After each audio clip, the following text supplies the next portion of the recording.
experts here, Robb Waters, who's a Republican strategist and the managing partner at the Madison Group. He joins us now live in the studio. Robb, really interesting. I'm not sure if you were able to listen into a bit of the dialogue that happened in the Oval Office just now between the U.S. president and the Turkish president, but they touched on a number of things. It sounded like President Trump was acknowledging Turkey's border security issues. They were talking about sort of their gains in the fight against Daesh. Where do you see the relationship going at this point when it comes to America's support for the YPG? Well, I think, there's a dissonance of understanding in the American population that President Trump was touching on, and that is that YPG and PKK are essentially the same group. And what hasn't been understood is that the YPG has been funding PKK in its operational effects, both in Turkey, also in Istanbul, also in Ankara, and the many terrorist threats that have happened. I think the President Trump, has really enumerated the fact that he understands that there is a border threat to Turkey from this, and also there's a border threat from Daesh.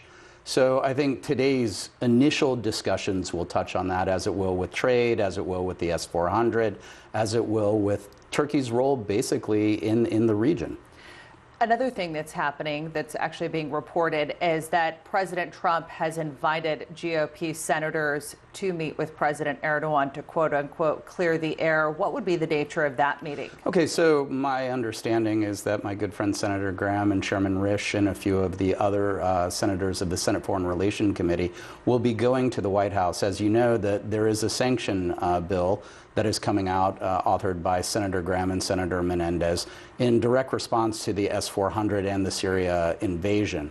It is the purview of the Senate of the United States to, start sanctions. And I think what President Trump wants to do is kind of clear the air and discuss what has been accomplished with President Erdogan's visit, and see if that can't be de-escalated a little bit. I was a bit shocked when Trump announced that he was pulling troops out of Syria, that there was a lot of criticism in the U.S. media that America was abandoning the Kurds. Very generalized Western view of the YPG, and essentially putting all the Kurds in one particular category.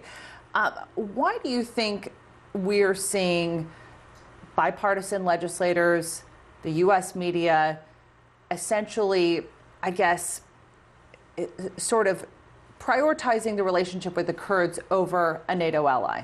So I think that is a leftover from the first Gulf War. And when the no-fly zone was created in Iraq for the Kurdish resistance of Iraq, I think what you're looking at is the fragility of what happened in the Obama administration to create that Syria red line and that securitization that we thought would keep the peace. I don't think there is a great understanding.